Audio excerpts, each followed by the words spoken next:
자, 다섯 번째 썰 한번 가보도록 하겠습니다. 댓글 컨텐츠고 영상 제목, 이제는 한국이 잃어버린 30년이 올 듯합니다. 돈 없고 빚 있는 분들은 어떻게 살아가냐나 라는 영상에 달린 댓글입니다. 혹시 잃어버린 30년이라는 말 들어본 적 있습니까? 이게 원조가 일본이거든요. 일본. 그러니까 일본이 그 91년 이후로 이제 버블 경제가 붕괴되면서 경제가 극도로 안 좋아지면서 이제 디플레이션 사회로 접어들면서 이제 일반 사람 삶이 굉장히 힘들어졌어요. 그래서 일본 같은 경우에도 결혼을 안 하게 되고, 그리고 이제 결혼 못해가 힘들게 사는 분도 많아지게 되고, 그러면서 현재까지도 지금 일본 회복이 안 됐어요. 이제 33년이거든요. 올해 끝나면 34년이네. 근데 일본은 양호합니다. 일본은 우리나라보다, 그거 아세요? 일본 우리나라보다 출산율이 월등하게 높아요.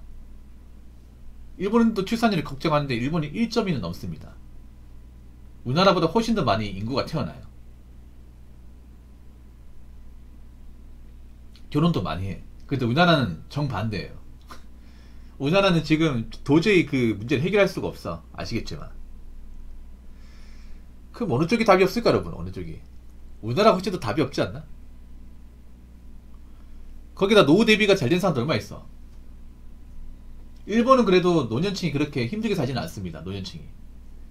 예, 나라에서 연금도 나오고요. 그리고 회사를 정신고용 했기 때문에, 그러니까 회사를 정년까지 다니시는 분들이 많아가지고 노후 걱정이 그렇게 심각한 분들 많이 없어요. 근데 우리나라는 지금 586 분들 나이 먹고 일하시는 분들 많이 있거든. 나이 먹고 이제 쉬지 못해요. 쉬는 분 누가 있어? 노후 대비 다 해가지고 60 넘어서 이렇게 일 안 하고 여가 지기는 분들 얼마 있습니까? 없어요, 여러분. 왜 없겠어요? 노후 대비가 안 돼 있으니까. 뭐 국민연금 같은 것도 제대로 이제 납입 못 하고.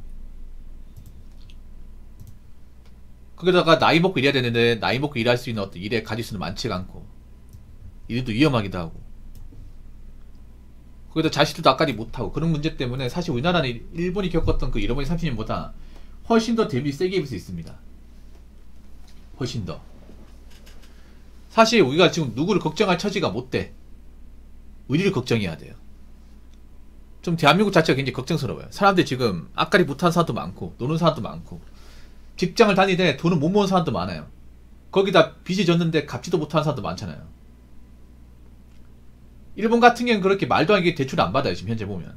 과거에 법인경제 때는 대출 받았지만, 대출 받았다가 자빠진 사람들 많이 보다 보니까 사람들이 이제 거기에 대한 공포감 느껴가지고 이제 무리해가지고 뭐 빚져가지고 하는 행위 자체가 없어요.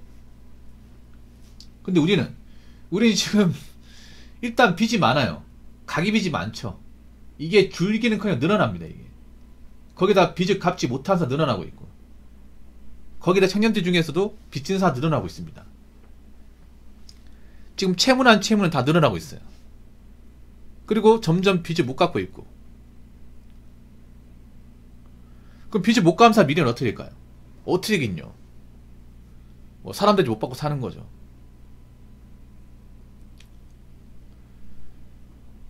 저는 개인적으로 우리나라 지금 보통 사람들 미래가 걱정이 돼요. 굉장히 걱정이 돼. 정서도 안 좋고. 여기 계신 분들 정서도 안 좋아요. 멘탈 안 좋아. 왜 멘탈 안 좋을까요? 내가 지금 불안하니까. 내가 지금 돈이 없으니까. 내가 지금 가지고 있는 게 없으니까. 저 김시훈이 저분도 불안해. 저 님이 걱정이에요.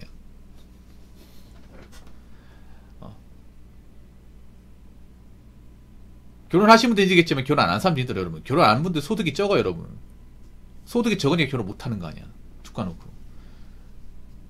근데 앞으로 그 보면 혼자 사는 분도 걱정이 되는 게, 혼자 사는 분이 보면 돈을 못 모아요, 요즘에.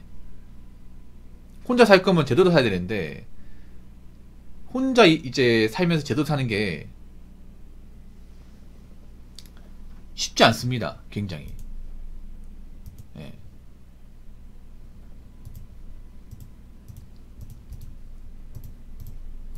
쉽지 않아 이게.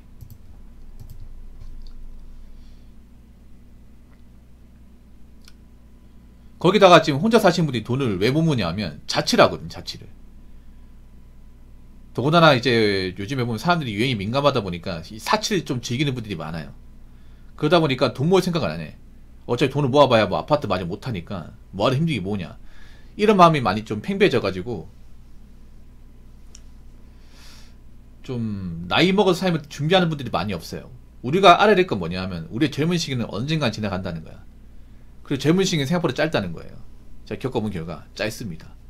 금방 지나가요. 금방. 우리는 젊었을 때보다 나이 먹었을 때의 삶이 더 길어요. 근데 대한민국 나이 먹었을 때 어떤 그 일자리 질이나 미래가 사실 그렇게 좋지 못해요. 아시잖아요.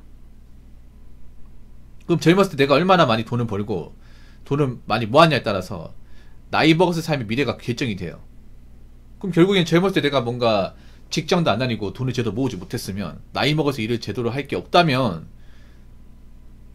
젊음이 지나가 보니 나이 먹은 삶의 미래는 정말 까마득하죠. 여러분 끔찍하지 않습니까?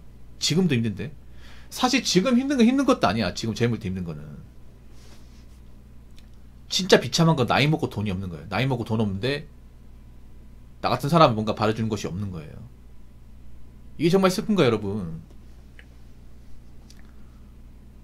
제가 전에 얘기했잖아요. 나이 먹고 가난이 가장 슬픈 거라고. 나이 먹고 또 아무것도 없는 거. 뭐 집도 없고 자산도 없고 일자리도 없고 결혼은 구사치더라도 이제 그런 사람 늘어나는 거야. 여자분들 말할 것도 없고 여자는 사실 엄청 늘어나고. 근데 어떡하겠어요. 그 자업자득인데 뭐.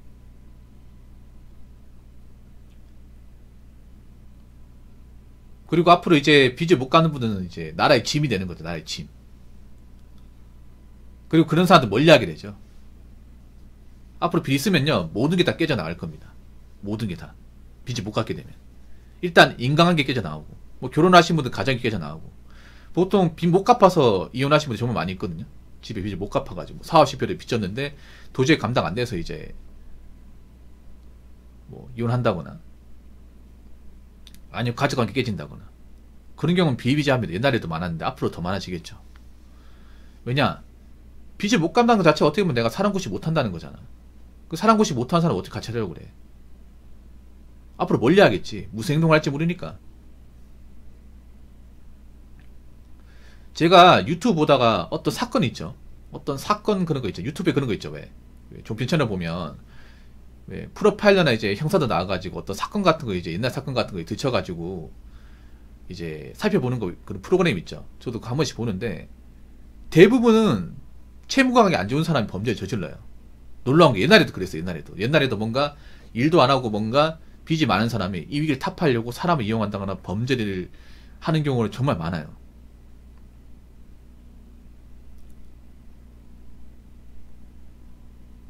한두 건이 아니야. 그럼 앞으로 더 많아지겠지 그런 것들이. 그러면 우리는 어떻게 되겠어요? 나이 먹고 빚 있는 사람들을 똑같은 사람 대우할까 아니면 멀리 할까요? 멀리 할 수밖에 없어.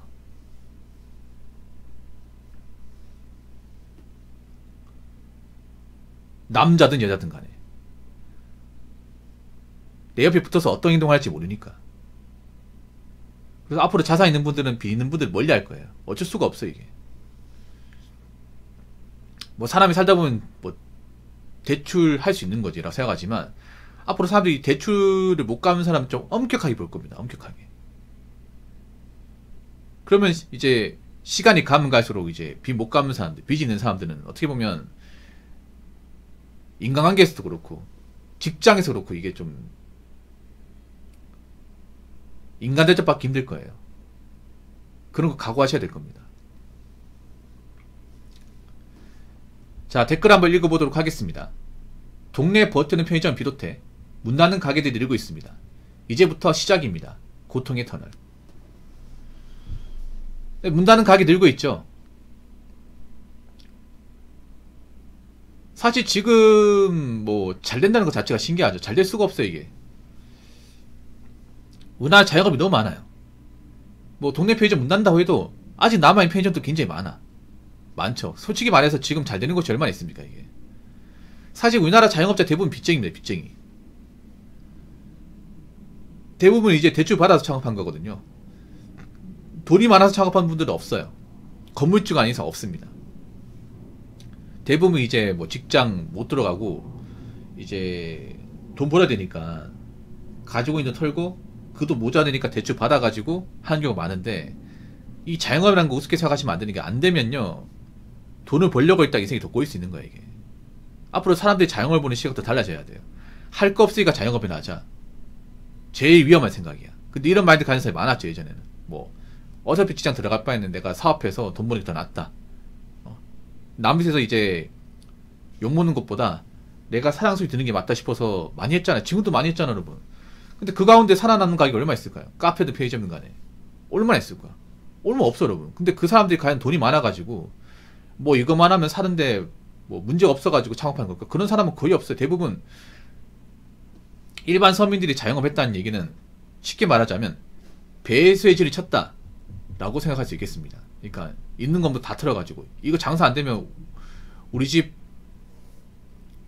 앞길 막막하고 뒷바닥에 나앉고 그런 상태에서 이제 창업하신 분들 많아요. 보통 이제 창업할 때 주담대로 하신 분도 있거든요.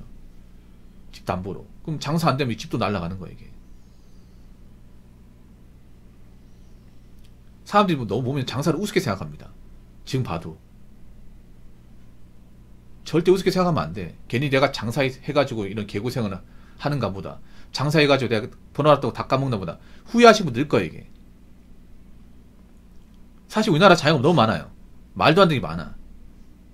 장사하시는 분들 죄송하지만 이 많은 가격에 상생할 수는 없어요.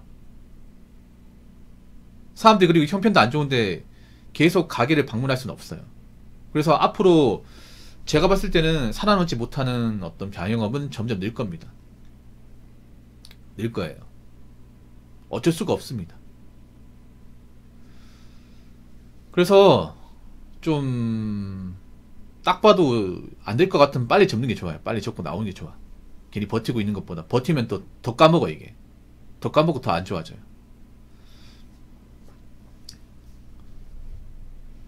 자, 이상으로 5번째 썰 마치도록 하겠습니다.